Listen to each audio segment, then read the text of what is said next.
Hello friends, welcome all in the 11th part of chapter number 11, three-dimensional geometry from 12th science NCERT.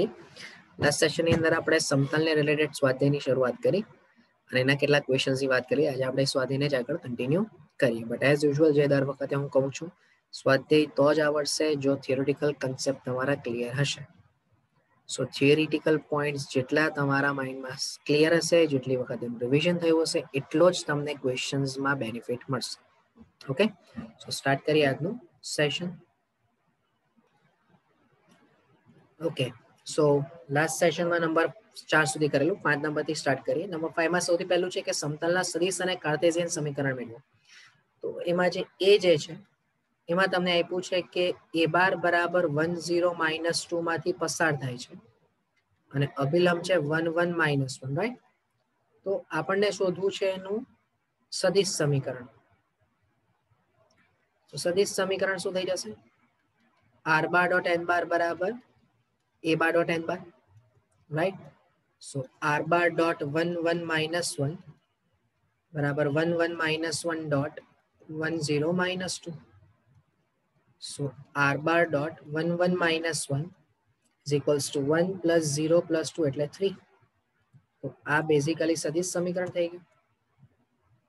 અને Cartesian સમીકરણ માટે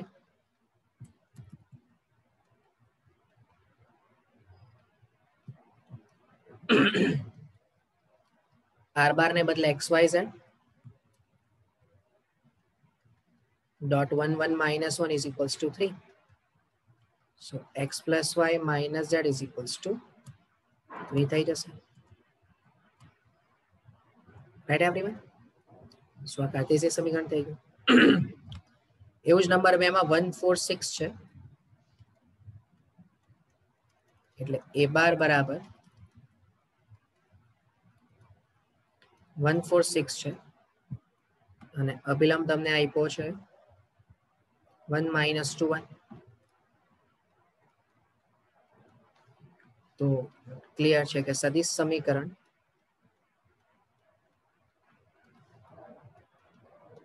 r બાર dot n બાર બરાબર a bar dot n bar,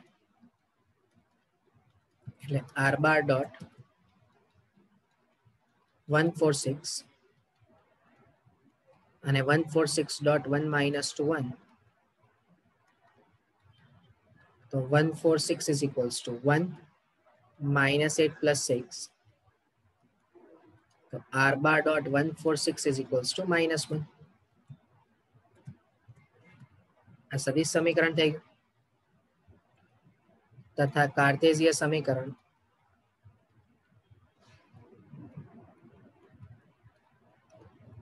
xyz dot 1 4 6 is equals to -1.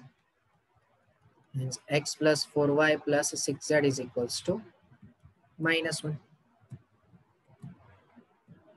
આ થઈ જશે તમારું Cartesian સમીકરણ. Okay, ચાલો. સો નેક્સ્ટ ક્વેશ્ચન પર જઈએ. નેક્સ્ટ ક્વેશ્ચન ની અંદર છે તમને કીધું છે કે 3 બિંદુઓમાંથી પસાર થતા સમતલનું સમીકરણ. ચાલો, હવે આપણને 3 બિંદુઓમાંથી પસાર થતા સમતલનું સમીકરણ આપણને ખ્યાલ જ છે, બરાબર છે? તો જે પહેલો ક્વેશ્ચન છે એમાં x1 y1 z1 બરાબર 1 1 - 1, x2 y2 z2 બરાબર 6 4 - 5 અને x3 y3 z3 બરાબર -4 - 2 -3. તો આપણે અહીંયા લખી દઈએ કે સમતલનું સમીકરણ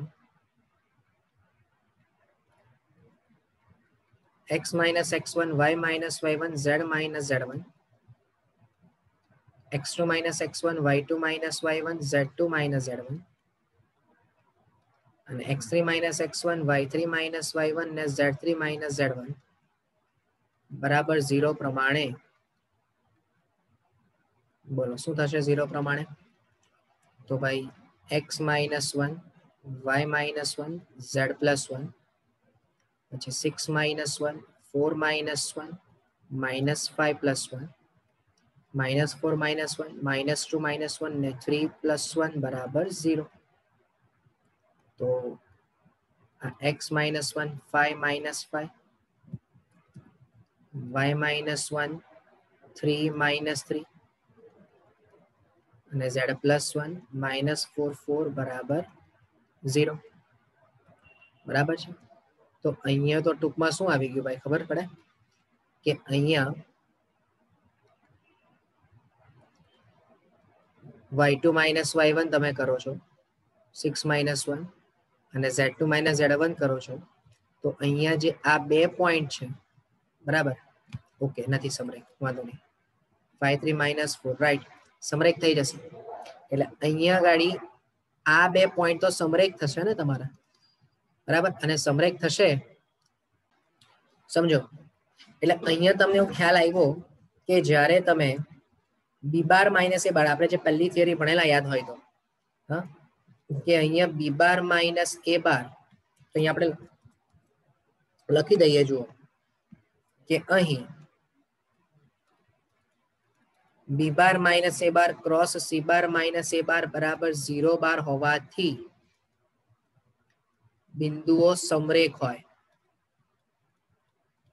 બરાબર તો ઇમ્પ્લાઇઝ અનંત સમતલો એટલે કે અસંખ્ય સમતલો મળે એટલે તમે કોઈ એક ચોક્કસ સમતલ નથી શોધી શકવાના કારણ કે તમે આ ચેક કરો તો આ બે રેખા જે હાર છે એ તો સમાન જ થઈ ગઈ તો by default left hand side પર તો તમારો આન્સર 0 જ છે સમજો હને એટલે આપણે એવો નિયમ લખેલો કે 3 અસમરેખ બિંદુઓ સમતલ અનન્ય સમતલ બનાવે તમને યાદ હોય મેં એટલે જ તમને કીધું કે થિયોરેટિકલ પોઈન્ટ તમારો બહુ જ ક્લિયર આમાં હોવો જોઈએ આપણે શરૂઆતમાં જેવો પોઈન્ટ લખેલો કે 3 અસમરેખ બિંદુઓ હોવા જોઈએ તો અહીંયા જે તમને 3 બિંદુઓ આપેલા હતા 1 2 ને 3 એ 3 માંથી તમે પહેલું ધારો કે અહીંયા એ બાર બી બાર ને સી બાર કીધું તો બી બાર માઇનસ એ બાર શોધો ને સી બાર માઇનસ એ બાર શોધો તો આ તો બંનેની દિશા એકની એક જ આવે તો ટૂંકમાં બિંદુઓ અસમરેખ અરે સમરેખ છે અને સમરેખ બિંદુ હોય તો અસંખ્ય સમતલ મળે એટલે આના પરથી આપણને એવું જસ્ટિફાય કરી શકાય બરાબર છે તો બહુ ખાસ ધ્યાનથી સમજજો તો હવે એવું જ નંબર 6 માં બીજું જે છે એમાં આપણે ધારી લઈએ કે x1 y1 z1 જે છે બરાબર એ આપ્યું છે તમને 110 પછી x2 y2 z2 જે છે એ હતું 121 અને x3 y3 z3 જે છે તો x3 y3 z3 ની કિંમત છે -2 to -1 ચાલો ધ્યાનથી સમજો તો ટૂંકમાં હવે મારે જો અહીંયા વાત કેવી હોય તો ધારો કે આ આપણું એ બાર થઈ ગયું આ બી બાર થઈ ગયું અને સી બાર થઈ ગયું તો તમે ધારો કે બી બાર માઇનસ એ બાર વિચારો બી બાર માઇનસ એ બાર એટલે x2 minus x1 y2 minus y1 z2 minus z1 તો 0 1 1 બરાબર છે એવું જ તમે સી બાર માઇનસ એ બાર વિચારો તો -2 -1 એટલે -3 2 -1 એટલે 1 અને -1 -0 એટલે -1 તો અત્યારે હવે તમે ક્લિયર કહી શકશો કે અહીં B bar minus A bar cross C bar minus A bar not 0 bar જ થશે તો માટે સમતલનું સમીકરણ x minus x1 y minus y1 z minus z1 x2 minus x1 y2 minus y1 z2 minus z1 x3 minus x1 y3 minus y1 z3 minus z1 બરાબર 0 પ્રમાણે ચલો પ્રમાણે x minus 1 y minus 1 z minus 0 right ત્યારબાદ x2 minus x1 જે તમે લાવ્યા એ 0 1 1 અને x3 minus x1 વાળું જે ટર્મ લાવ્યા એ -3 1 -1 રાઈટ એટલે 0 1 1 0 1 1 અને -3 1 -1 બરાબર 0 ચલો તો x -1 into -1 -1 minus y minus 1 0 minus minus plus 3 અને z into 0 plus 3 once again તો x minus 1 into minus 2, y minus 1 into 3, and z into 3 equals to 0. So minus 2x plus 2, minus 3y plus 3, plus 3z बराबर 0. तो minus 2x minus 3y plus 3z plus 5 बराबर 0. એટલે 2x plus 3y minus 3z minus 5 એટલે equals to કરીને 5 તમે લખી શકો. બરાબર છે? સો આ તમારો જવાબ. એટલે પહેલા દાખલાની અંદર જ્યારે એવી તકલીફ એક આપણને દેખાય કે ભાઈ minus B bar minus A bar cross C bar minus A બાર કરવાથી 0 બાર આવે એટલે પહેલા આપણે આ દાખલાની અંદર એ ચેક કરી લઈએ. ઓકે, ચલો નંબર 7. તમને કીધું છે કે સમતલ 2x plus y minus z બરાબર 5 દ્વારા અક્ષો પર કપાતા અંતખંડ શોધો. હવે યાદ કરો, અક્ષો પર કપાતો અંતખંડ એટલે x by a plus y by b બરાબર plus z by c બરાબર 1 જોઈએ. તો મારે શું કરવું પડે સૌથી પહેલા? તો કે 5 વડે ભાગાકાર આપવો પડે. તો અહીંયા 2x by 5 plus y by 5 minus z by 5 બરાબર 1. તો હવે આ x by 5 by 2 plus y by 5 અને z by minus 5 બરાબર 1, જેને x by a plus y by b plus z by c બરાબર 1 સાથે સરખાવતા બોલો x અક્ષનો અંતખંડ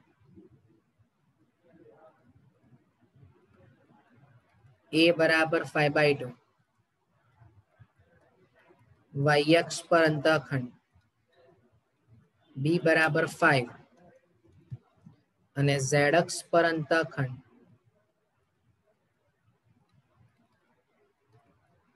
c બરાબર -5. તો આ તમારો ફાઇનલ આન્સર થઈ જશે. ઓકે, સો હોપ કે સમજમાં આવતું હશે. હવે બહુ ધ્યાનથી સમજવાનો સવાલ છે ભાઈ, થોડું કોન્સેપ્ચ્યુઅલ સમજજો. તમને કીધું છે કે y અક્ષ પર 3 અંતખંડ વાળો કપાય છે અને ઝેડો એક સમતલને સમાંતર સમતલ. હવે ક્લિયર છે કે ધારો કે તમે આ x અક્ષ y અક્ષ અને z અક્ષ વિચારો, સમજો. અહીંયા હું x અક્ષ કહી દઉં, અહીંયા y અક્ષ કહી દઉં, અહીંયા z અક્ષ કહી દઉં. તો આ જે ઝેડો એક સમતલ છે અને સમાંતર કોઈ સમતલ જોઈએ છે ને, તો ક્લિયર છે કે એ સમતલ y અક્ષને જ છેદશે. તો અહીં કમ્પલસરી ઝેડો એક સમતલને સમાંતર સમતલના x તથા z અંતઃખંડ અસ્તિત્વ ન ધરાવે. ક્લિયર વસ્તુ છે? ધારો કે કોઈ રેખા હું એમ કહું કે x અક્ષને સમાંતર છે, તો x અક્ષને સમાંતર રેખાનો x અંતઃખંડ તો અસ્તિત્વ જ નહીં ધરાવે ને. તો પહેલા તો આ કન્સેપ્ટ તમારે સમજવાનો. તો સીધું ક્લિયર છે કે આ જે પોઈન્ટ હશે, એટલે તમે વિચારો તો આ x અક્ષ હોય તો સમતલ કંઈક આ રીતે કટ કરશે ને, સમતલ અહીંયાથી આમ કટ કરે છે, બરાબર. તો y અક્ષ પોતે જ એનો અભિલંબ હશે, બરાબર. તો ઇમ્પ્લાઇઝ અને y અક્ષ પરનું કોઈ પણ બિંદુ 0, 3, 0, એનો મીનિંગ કે સમતલ 0, 3, 0 માંથી પસાર થાય અને અભિલંબ n બાર બરાબર 0, 1, 0 થાય. તો સમતલનું સમીકરણ r બાર ડોટ n બાર બરાબર a બાર ડોટ n બાર, તો xyz dot 0, 1, 0 is equals to 0, 3, 0 dot 0, 1, 0. તો implies y બરાબર 3 થઈ ગયું, બરાબર છે. હવે જો આ પહેલું જે સ્ટેટમેન્ટ લખ્યું ને ભાઈ, આના પરથી જ તમારો જવાબ આવી જાય. કયો? પણ જો તમને એવું ખબર હોય કે x by a plus y by b plus z by c બરાબર 1 માં x by અને z by c તો અસ્તિત્વ જ નથી ધરાવતા, તો જો એ 3 અંતઃખંડ કપાય જ છે, લખે જ છે, તો સીધું તમે શું કરશો? તો અહીંયા જ તમારો જવાબ પૂરો થઈ જાય કે y by 3 બરાબર 1 implies y બરાબર 3. અહીંયા જ તમારો જવાબ પૂરો. આ જે છે એ તો મેથડ નંબર 2 થઈ ગઈ. હોપફુલી આ સમજમાં આવતું હોય. પહેલો જે ફકરો મેં લખ્યો અને જે બ્રેકેટમાં બતાવ્યો ત્યાં જ તમારો જવાબ પૂરો થઈ જાય. પણ જો બીજા બેથી તમારે ચેક કરવું હોય તો આ રીતે તમે એને સોલ્વ કરવું હોય તો કરી શકાશે. ઓકે, તો બંને રીતે મેં તમને બતાવી દીધું, જવાબ સેમ જ આવે. ચાલો ત્યાર પછી નંબર 9 માં શું છે જરા ચેક કરો. તમને કહે છે કે સમતલ π1 3x - y + 2z -4 = 0 અને x + y + z - 2 = 0. હવે બહુ ધ્યાનથી સમજજો. સમતલના છેદમાંથી પસાર થતા, બરાબર, સમતલના છેદમાંથી પસાર થતા સમતલનું સમીકરણ, પહેલું સમતલ પ્લસ લેમડા ગુણ્યા બીજું સમતલ બરાબર 0. તો 3x - y + 2z - 4 plus lambda into x + y + z - 2 બરાબર 0, જે 2 to 1 માંથી પસાર થાય. ધારો કે આને તમે સમીકરણ નંબર 1 કહી દો. તો બોલો 2 to 1 માંથી એટલે 3 into 2 -2 + 2 into 1 -4 plus lambda into 2 + 2 + 1 -2 બરાબર 0. 6 - 2 + 2 -4 પ્લસ લેમડા ઇન્ટુ 3 બરાબર 0. તો અહીંયા 2 + 3 લેમડા બરાબર 0. તો લેમડા બરાબર -2/3 મળી ગયું. આ કિંમત સમીકરણ નંબર 1 માં મૂકતા, તો સમીકરણ 1 પરથી માંગેલ સમતલનું સમીકરણ, ચલો 3x - y + 2z - 4 3x - y + 2z - 4 -2/3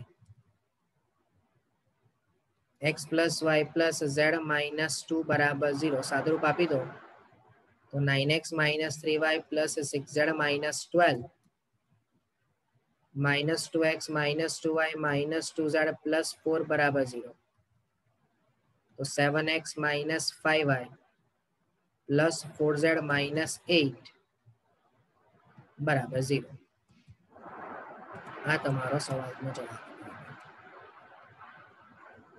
okay, સો આમાં પણ અગત્યનું એ છે કે એને જે શબ્દ વાપર્યો કે બે વર્તુળ સમતલના છેદમાંથી પસાર થતું સમતલ, તો એને પહેલા થિયરી તમને ક્લિયર હોવી જોઈએ. ઓકે, સો આજના સેશન પૂરતું આટલું રાખીએ, બાકીનું નેક્સ્ટ સેશનમાં કન્ટિન્યુ કરીશું. Thank you from my side.